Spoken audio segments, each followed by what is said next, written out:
This was the war that gave birth to a nation.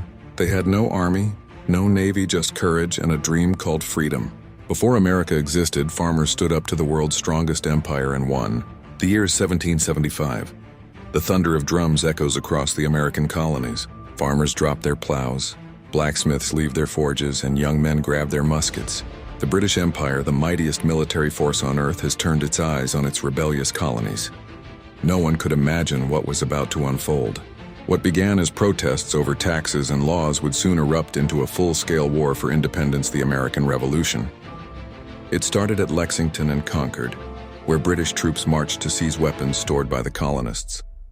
But when they arrived, local militia ordinary men stood waiting. Someone fired a shot, no one knows who. But that single gunshot became known as the shot heard round the world. It was the beginning of a new kind of war, a war of ideals. The colonists weren't fighting for land or gold. They were fighting for liberty, the right to govern themselves.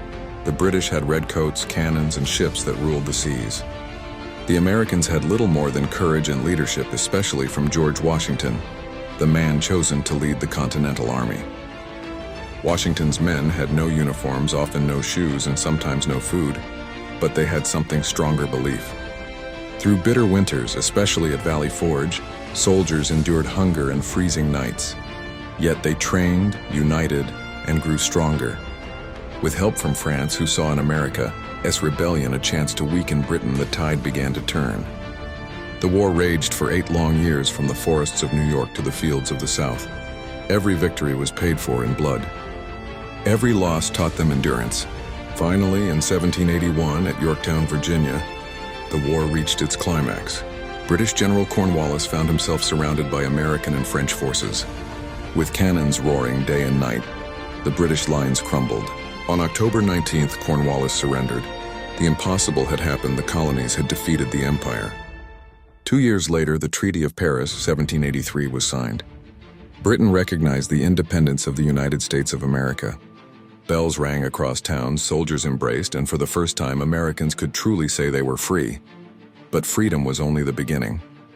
The war had united people from different colonies, languages, and beliefs into one nation, a nation built on hope, courage, and sacrifice. The American Revolution wasn't just a military victory. It was a revolution of ideas that power comes from the people, that every person has rights no king can take away. And that's why, more than 2 centuries later, the story of the revolution still burns bright, reminding us that freedom is never given. It's earned through struggle, sacrifice, and unshakable belief in something greater than ourselves.